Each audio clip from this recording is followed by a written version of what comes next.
9% of the world are manifestors, and most of them are completely misusing their energy. If you're a manifestor in human design and you often feel misunderstood, burnt out, or like your power is constantly being dimmed, this video is for you. I'm going to share the top 3 mistakes I see manifestors make and have made myself that keep them stuck in frustration and exhaustion, and what to do instead. Hi, and welcome to my channel. My name is Nina Elise. I am an embodiment and growth mentor and a human design specialist.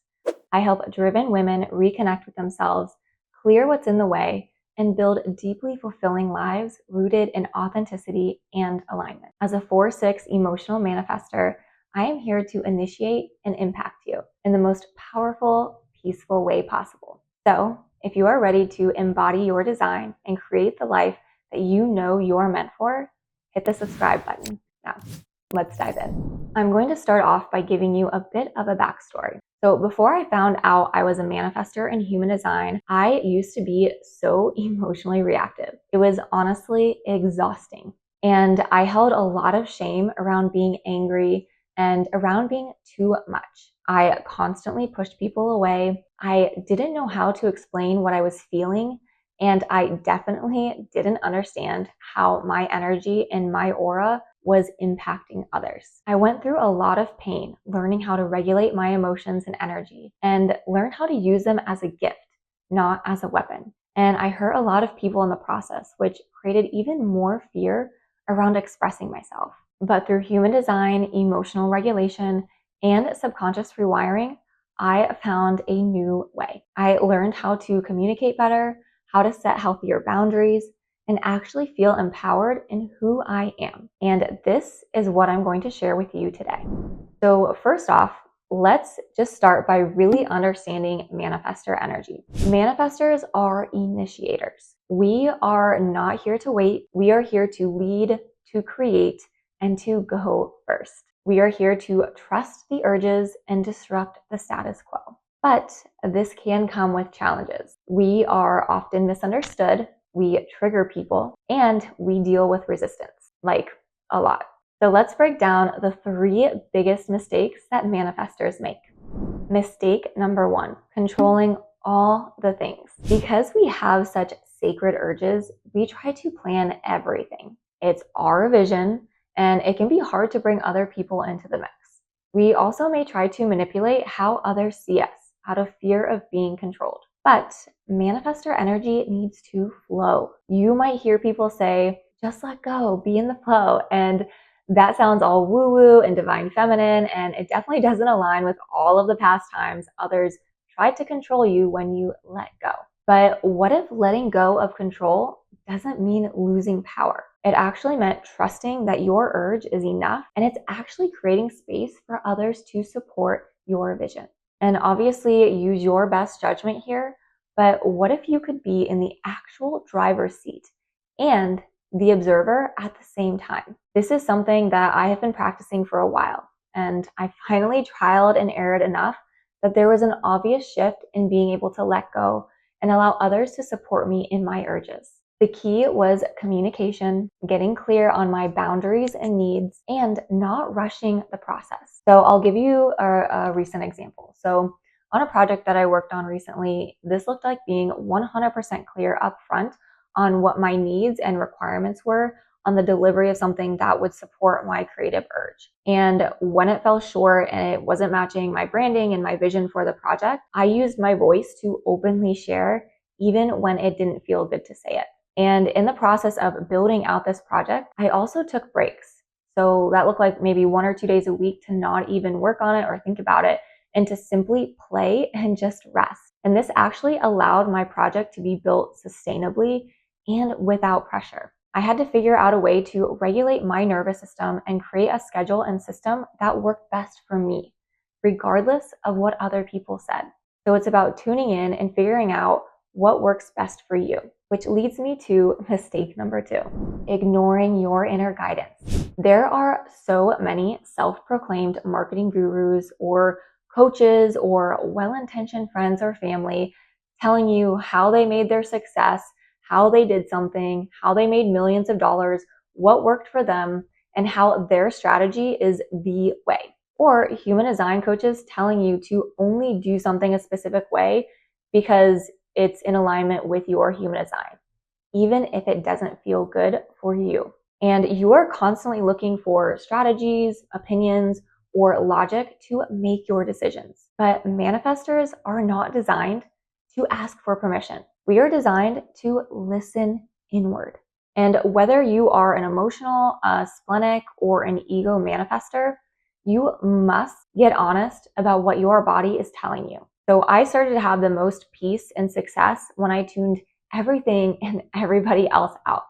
And trust me on this, because I have spent thousands and thousands of dollars on coaches, courses, and strategies that promise me results in so many different areas of my life. And they actually got me nowhere. And my peace went out the window with all of them. So when you start to cultivate deeper trust in your inner guidance, you will realize that you had the answers all along. So just follow what lights you up, and you will eventually look back and see how it was all compounding and exactly what you needed to learn or to create in that moment. And the final mistake is poor boundaries with yourself.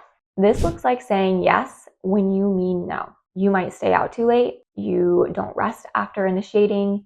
You don't speak up when something doesn't feel right or match your vision. And then you wonder why you are so tired and jaded. It's because you aren't setting healthy boundaries with yourself. You aren't clear on your values or what you'll accept or not accept. And you allow things to slip by because it's something small or not a huge deal. Well, I'm here to tell you, guess what? It adds up to being a huge deal when you wake up one day so burnt out that you cannot even get out of bed, or so resentful of your partner or friends because you couldn't fully speak up.